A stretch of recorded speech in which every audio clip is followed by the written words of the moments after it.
Well, you guys, never seen in my life, but we look to have a freaking tornado. Oh my god. All right, see you later.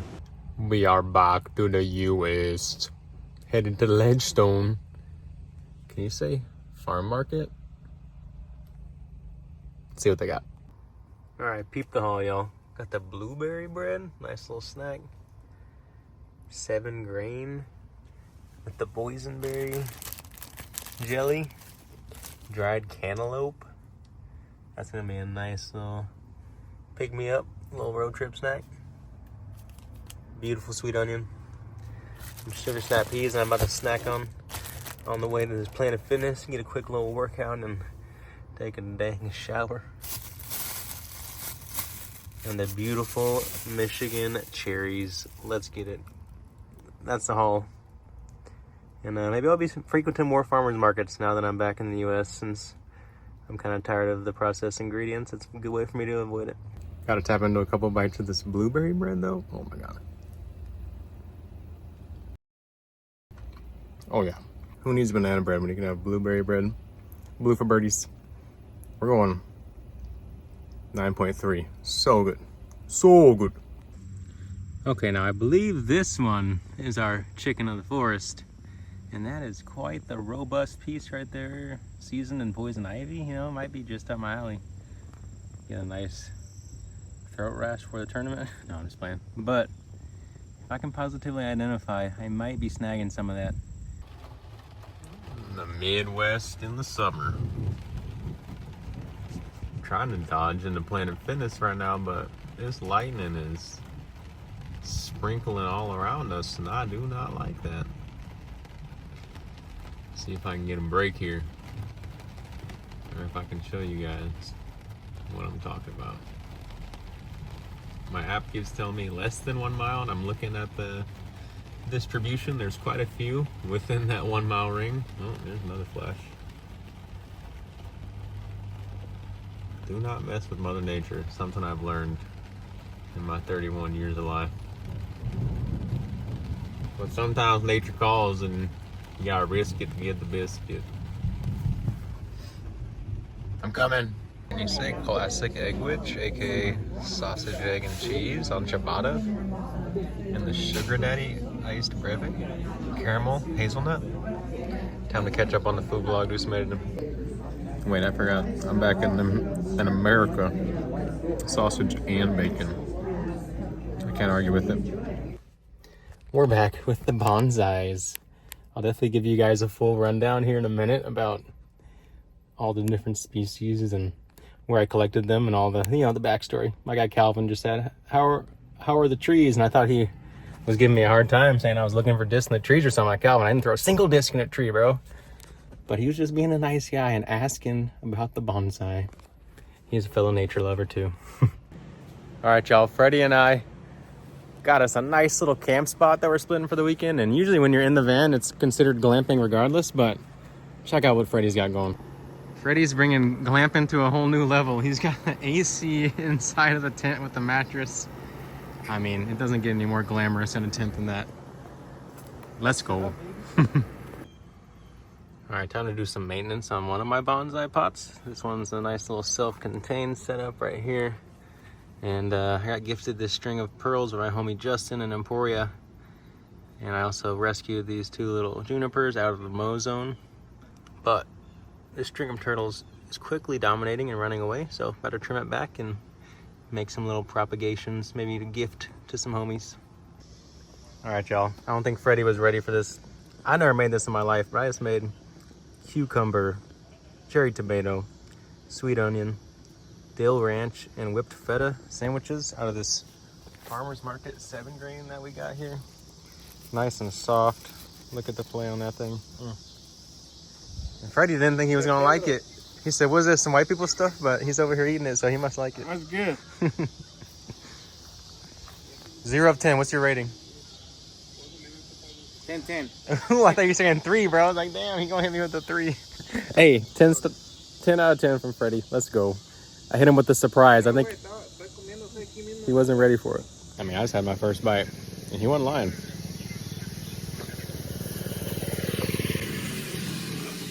All Oh, it's so very tasty. And look at our neighbor here with his makeshift bike. Just had a nice little sevens session with Freddie. And that game I can't recommend anymore, honestly, if you want to have a solid putting mindset heading into a tournament. Every time I've played sevens, I feel like I've putted great the next day. It just helps you find that kind of competition feel. It gives you the butterflies, makes you really put some pressure on each putt, and forces you to play through those nerves, which we inherently are going to have to do out on the disc golf course because we care and we want to be good and we want to play our best every time we step out there, and that's why we play. And yeah, in that session I really found the pop out of the fingers and it was feeling great. So really looking to make sure that I commit to the finger pop tomorrow, really get it out the hand early. That means if you're popping it, you're going to be committed, and a committed mind is a sharp mind. So cheers to finger popping out there tomorrow, y'all.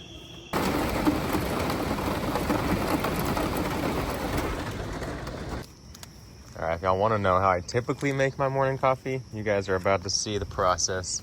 Just whipped up Freddy's first, a little salted caramel, honey, cinnamon, breve. Ooh.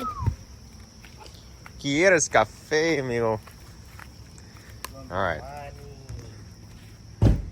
We're gonna start by putting a little bit of that Ghirardelli salted caramel in the bottom of the what's designated as the coffee cup. Let's get a little bit in there. Okay. A little salted caramel in the bottom of that. And you got to put that in the bottom of the hot one, because if you don't, it ain't gonna mix well. Typically I like to do iced, but we don't got no ice today.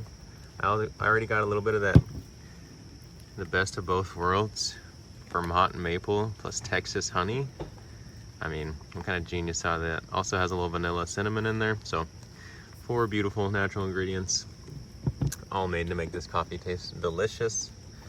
And now I gotta reload the AeroPress real quick.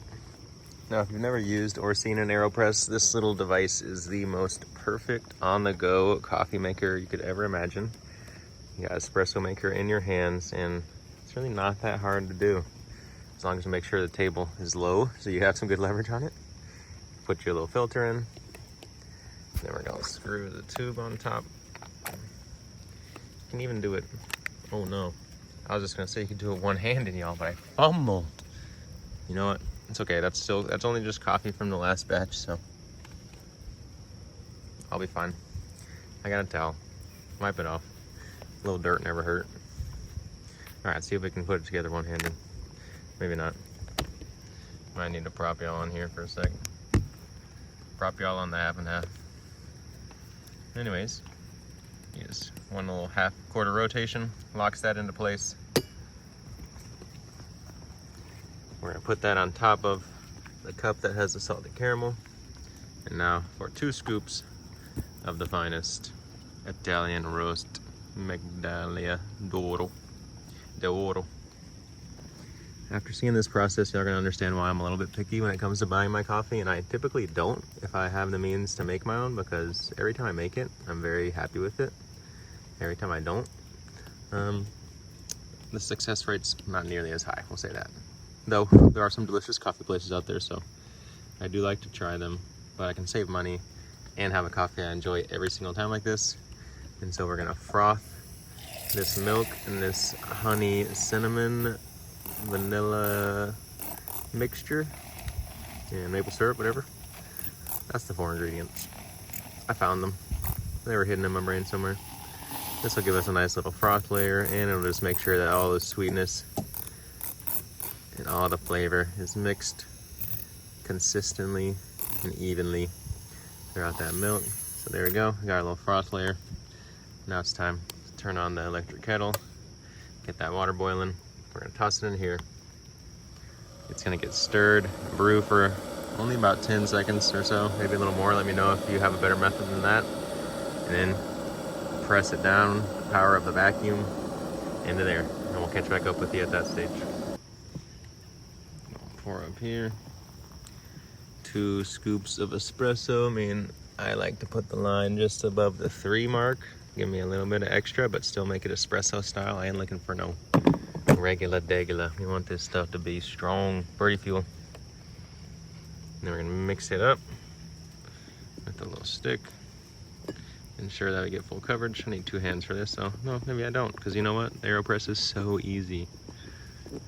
Get that nice and mixed up. Let it brew for a solid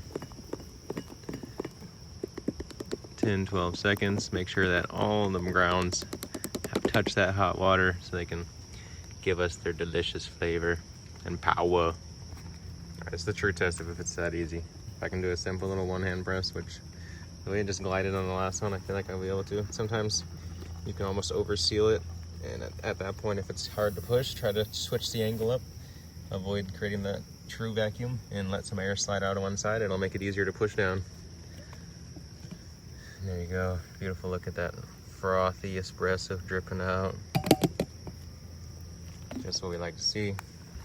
Then we're gonna whip this up to make sure we get the salted caramel mixed in. And also, ideally, since I don't have ice right now, or we don't have ice, I'd like to have ice in there so that when this hits, it cools it down really quickly, because I prefer a iced latte as I'm in warm areas most of the time. And who wants a hot latte or a greve when you're already in a hot environment? Plus, if I do this and get a little vortex all the way to the bottom, I can let some of that heat release. Get some of that cooler air touching it. It just stopped raining out here this morning, so looks like me and Freddie are gonna fortunately have some solid weather for the round. We're gonna beat some of the heat. Not gonna be as sweaty. And the real moment of truth. Oh yeah. Got the pour. Let's stir that thing up.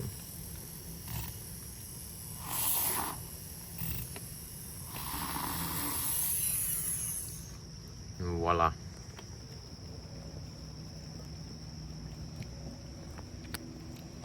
You know, warmer than I like, but the flavor is always good. Freddie, what's your review on the Connor's coffee? You been liking it? Let me see. Oh yeah, it's good. Maybe we'll snag some ice for tomorrow's round, since we'll be teeing off way later, since we're about to go play a nice solid round full of birdies. And then we'll have true iced coffee tomorrow, which that's what we're looking for. Reporting live, you guys. Just went off the cage on hole 9, 1 inch low with the Team Rocket MIDI there on the bridge hole. Maybe next time. Chef Freddie getting that late breakfast ready for us. Sausage, egg, and cheese with the tortilla. Gracias, amigo. Mr. Mesa killed it with the breakfast tacos.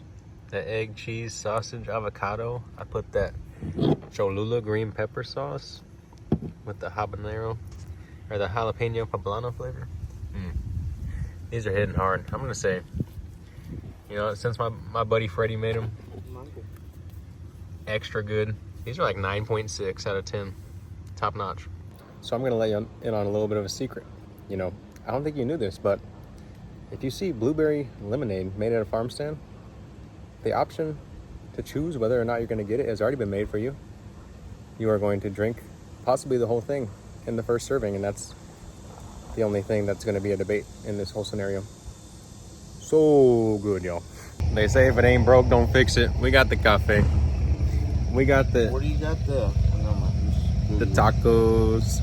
The only thing that's broken is me, but I'm going to fix that today. Oh my God, you guys, I'm playing like trash out here.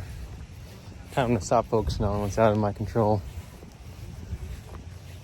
Recognize that the game has room for growth, and that I can't really do anything about it in the moment, so just go play good, make each shot count, because what I'm doing currently ain't gonna cut it. Send prayers for your boy. Send everything you got. We won't need it. Need to find the fun in disc golf again, because this week getting ready for Ledgestone after coming back from Europe has been a little eye-opener in the growth that our game needs, but also the growth that I need to compete at a high level. Cheers to putting in the work. All right, y'all. I'm out here set up at the fly mark, listening to jazz, trying to sell some discs since, you know, gotta make some money somehow. You're not gonna throw up the disc well this week, but tomorrow will be a different story. Gonna go out there, just take one baby step into regaining momentum in my game and regaining trust and confidence, and then take another baby step, and then another step, and another, and get right back on where I need to be. But The only answer to the debate that you guys didn't realize was happening, extra toasty. That's right. Best cheese it out there. Don't at me. Looks like we're having goose for breakfast, y'all. With a nice brine water to season it up. All right, you guys, round 3 in the books. Happy to say I at least finished with a good mental space today. I did score 9 birdies. I feel like I was on the verge of really shredding it, but played a triple on 13, double on freaking 14, and a single bogey on 15, all back to back to really take away almost all my birdie strokes. So I ended up at 2 down with a birdie finish. But you know, I felt close to playing the type of golf that I need to today, and type of golf I know I can. So I told myself yesterday, who cares what happened for the last month? Who cares if you played the worst golf of your entire life? The only way to get better is to build momentum, and like LeBron said, you gotta stack good days together, and eventually you'll be where you want to be. So for me, rededication to the process of just enjoying the game, enjoying the grind of putting in the extra time on the short game every day, making sure to get the extra reps on certain shots that might not feel crisp that week, whatever it might be, getting in the gym, doing all the little things that help you be a great player, because I know the greatness that I have inside. So go get it, Rich.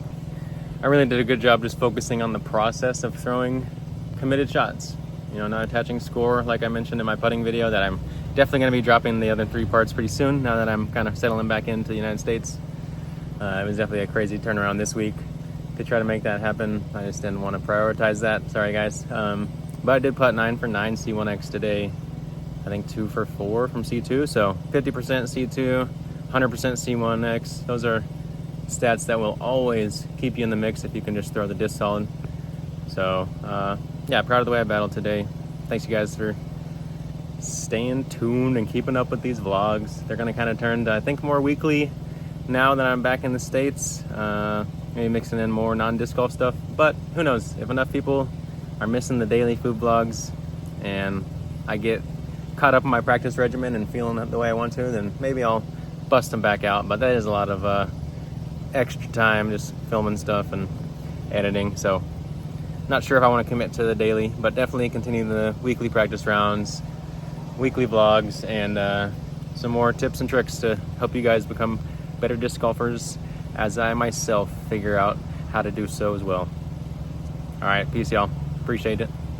Also, I gotta say, I just got this new OG V3 from Discology. Wore it today for the first time. Definitely the best version of one of their bags that I've carried yet. More comfortable, with a little bit of extra width on those shoulder pads, and some bigger zippers and stuff.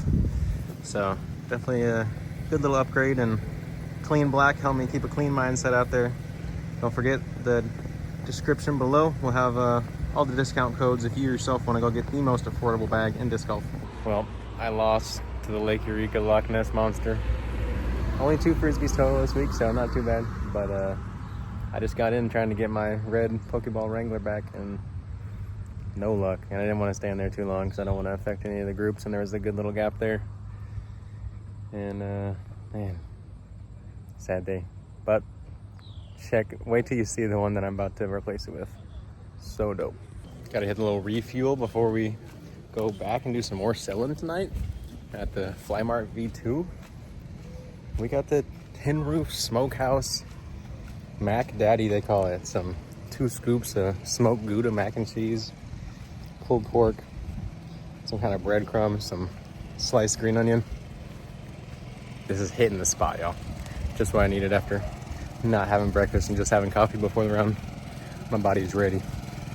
Yo, there's a fucking little tornado trying to form right now, so I'm getting mobilized, getting out of here, trying to get away before this thing touches down, because it keeps going up and down and looking like it's trying to form into a full-on tornado. So super sketchy. There it is right there. You can see it trying to form. I'm getting out of here, y'all. Sheesh. Just got off the line with Phil Delaney with the Pro Tour. Just wanted to call him and tell him about this. And apparently the meteorologist said it's something called a cold funnel. So y'all are gonna have to Google that. We're gonna have to learn about cold funnels. But this thing looks like a tiny little funnel that's trying to get bigger. And I don't like when I see funnels coming out of the sky. That's not Not what we're looking for in this earth. You know what? I think they're just calling them cold funnels so they don't have to call them baby tornadoes, because I don't like the sounds or looks of that thing. If you're ever going to order me Starbucks, then go ahead. That's the one. Latte, vanilla sweet cream as the milk, salted caramel cold foam, iced. Enough said.